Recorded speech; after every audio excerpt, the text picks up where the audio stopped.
Hey, it's a beautiful day here in the desert, and we are here during the coronavirus crisis and loving it. It's just wonderful. It feels so claustrophobic at our house, and just the atmosphere, the neighborhood atmosphere. And it's not that all the neighbors get together and talk about it. It's just, I guess it's created sort of by all the media coverage that we're reading right now. And we are loving it here. It's April in the Southern California desert, and we've been here about a week, and we had to go out and get supplies, and we've had various weather, and next week is supposed to get really hot. And not sure how that's going to go, but anyway, I hope everyone's staying safe and well out there, and I just can't wait for the parks and beaches and trails to open up again. There's our van over there, and we scored this amazing campsite here that there's no one around here for miles. It has been so peaceful. Now, we have had a few people with their off-road vehicles driving by once in a while, and so far none of them has stopped. We're happy to see, because we do worry about security a little bit here. We can't just call the police and they come running out here.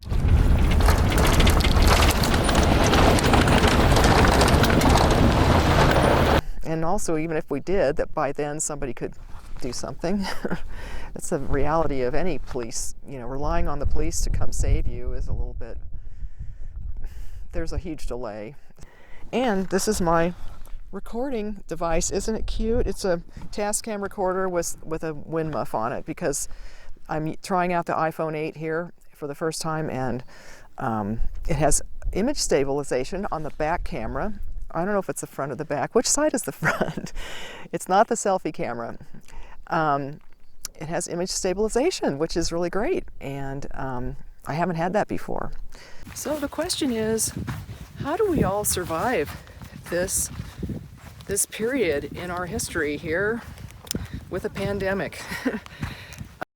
Still be able to keep our sanity going. I just keep coming back to the whole story that's unfolded about face masks, and to me, over time, the way this has gone, there's just been a lot of lack of research, terrible communication from the authorities about what we should have been doing with face masks. They're still being disingenuous by recommending the cloth mask. When you go look at the research, of all the research I've read, cloth masks do the least, and that's what they're recommending. And they could have recommended making masks out of vacuum bags,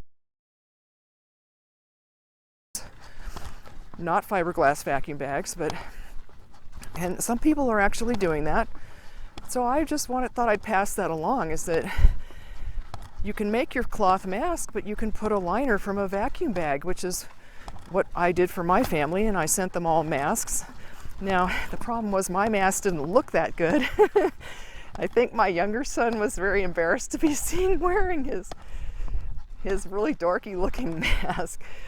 But I think that's the way to go, is to have more research on how these masks actually protect the wearer. I mean, all I keep reading about is how the masks protect other people in the vicinity from the person who's wearing the mask.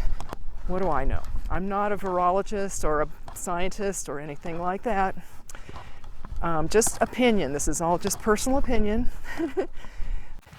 Just backtracking here for a second, because I really wanted to show you this cactus.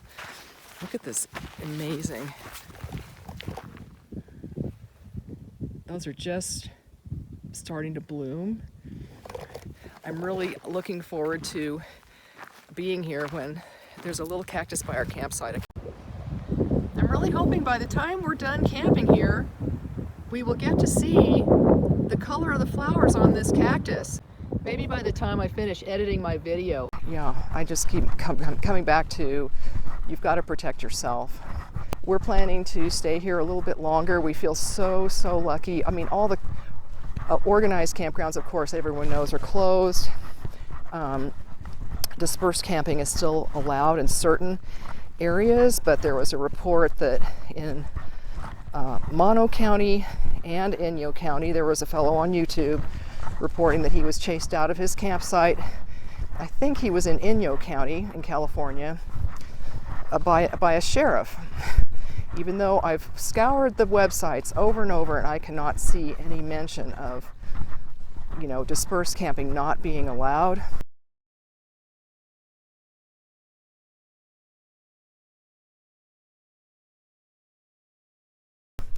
I mean, there is a stay-at-home order, and I guess there's legal authority for the sheriff to enforce stay-at-home order almost anywhere, maybe.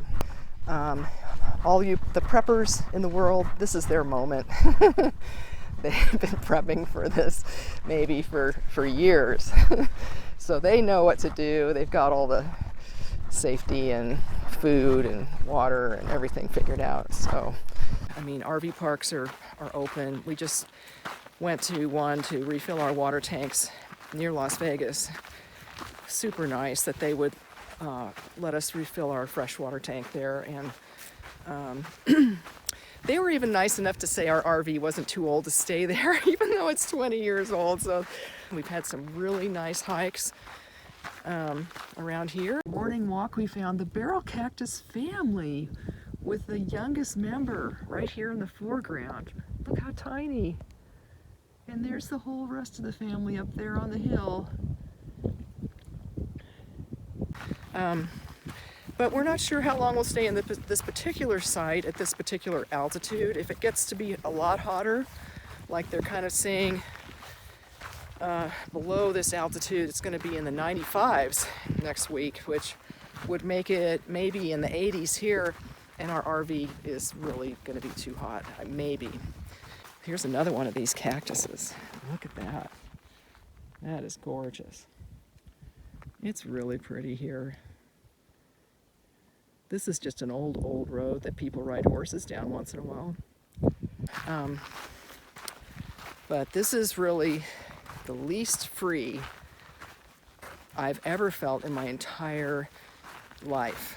In the land of the free, United States of America, living here over 60 years.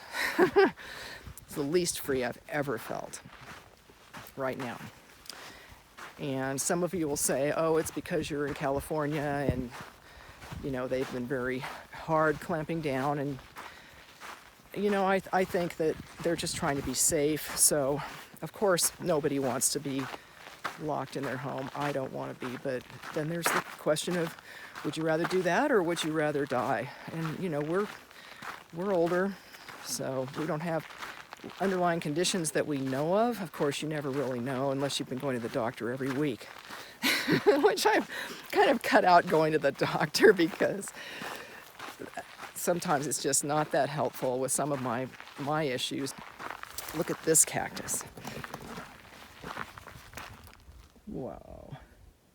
That is just glorious. Isn't it nice that that cactus doesn't know anything about pandemics? It's just happy right there in its beautiful environment. Oh, it's just gorgeous. That is a red. Hi, Ranger. Do you like the sun? It's a nice, sunny, windy day. Very nice out here.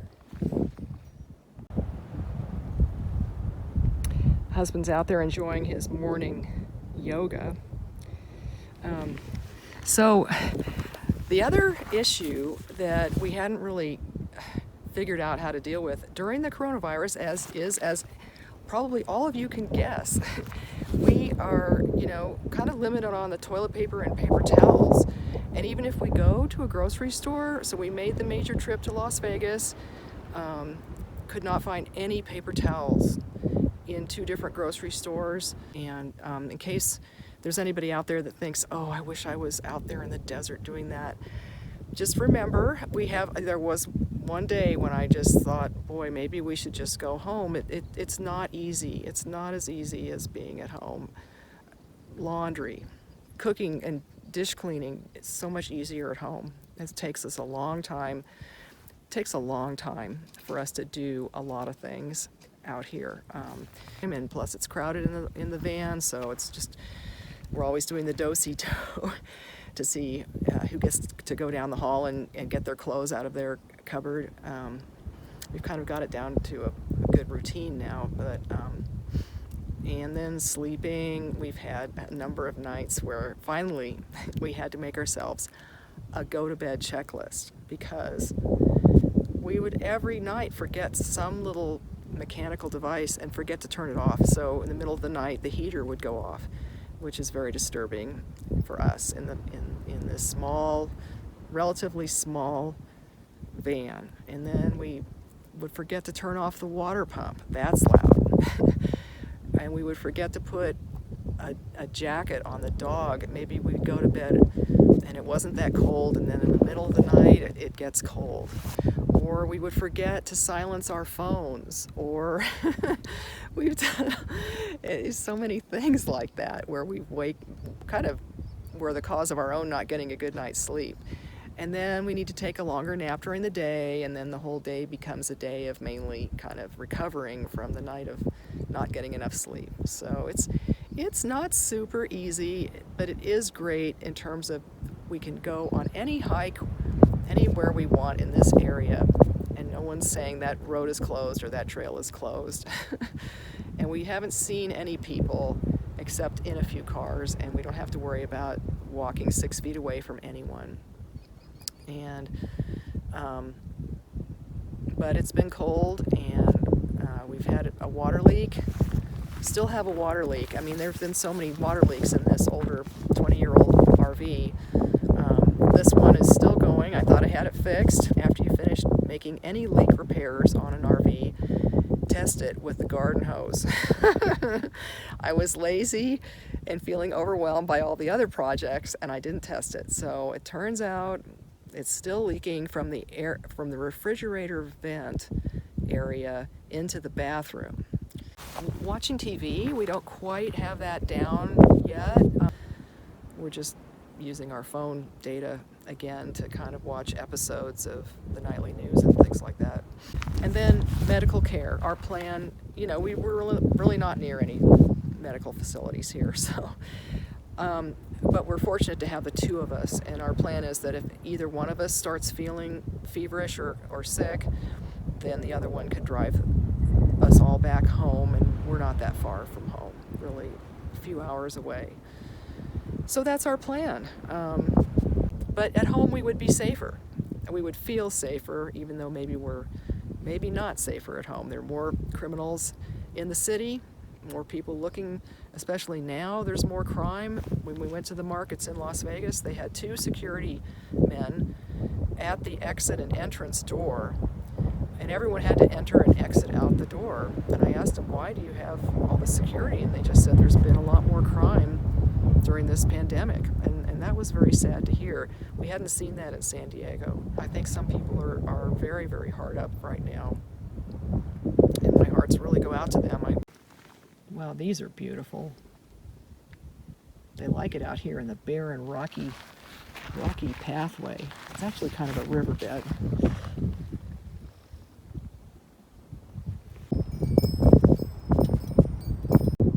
I brought my wind chime with me.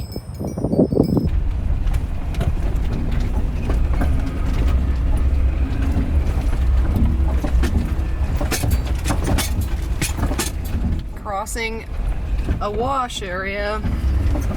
Lots of sand in those washes. Good morning. It's Saturday morning here at a new campsite that we've been to here before. Sorry to say we're going home today because, and this is just for anybody who's thinking about redoing and they're renovating an older van. I was praising the older refrigerator, and it's been working amazingly, the 20-year-old refrigerator, Dometic Americana. But now it's not working here, and we're at 5,000 feet. We don't know if it's the altitude or some other issue, and we're not technical enough to be able to fix it. We did try to adjust the propane regulator pressure, and that didn't do anything. So we're going to have to go home, get it fixed, and regroup. I hope you all stay safe, and we're hoping to be able to come back out where we feel safer, isolating in place in our RV in places where we don't see very many people. We left our last campsite, by the way, because I think someone may have called us in, possibly. I'm not sure, but we had a visit from another sheriff. Just came by, and he was actually pretty nice. He had his holster gun on, so whenever someone's just standing there with their holster gun on, it's hard for me and a mask. I don't immediately picture them as being super nice, but he didn't say how long we had been there quite a while. But this is our third week. We're going home at the end of 3 weeks. He didn't say, how long have you been here? He didn't ask us. He was mainly trying to figure out if we could make it around safely with the rig that we had and the tires, and whether our van could actually do the roads and things. I guess they're just concerned about people breaking down, which is very, very nice. But I think behind it all was probably wondering, okay, are these people trying to live here, or, there are time limits on dispersed camping in boondocking on public land. So, but it just actually, the whole experience, he was nice. We talked for at least half an hour about, he was telling us all the things that were wrong with our van, which I don't think he'd actually ever looked into the whole issue before. So, but he knew a lot about lifting trucks and things. So, and but it's just, they kind of left a feeling of, well, we're not really that isolated. Somebody knew we were here.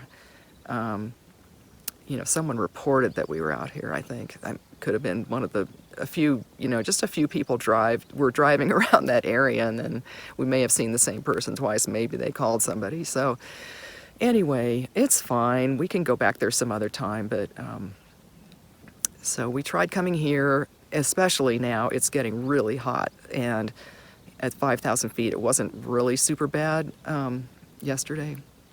So take care. Going home, sad about that. We had a good trip.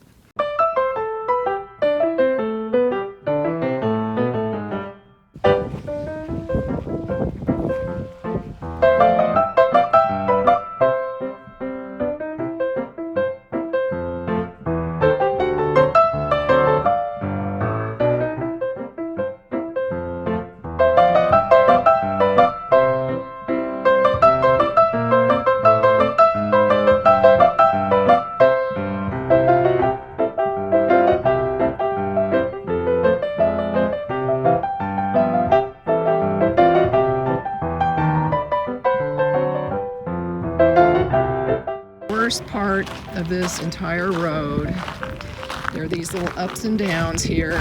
You can see someone else had a little trouble here. Yeah. Left and then swing right, and then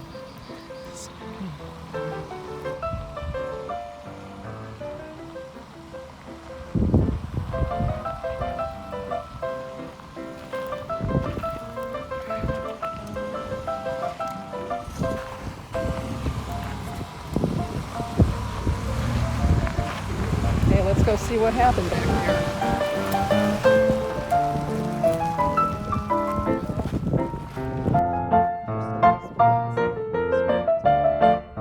We really scraped that tire.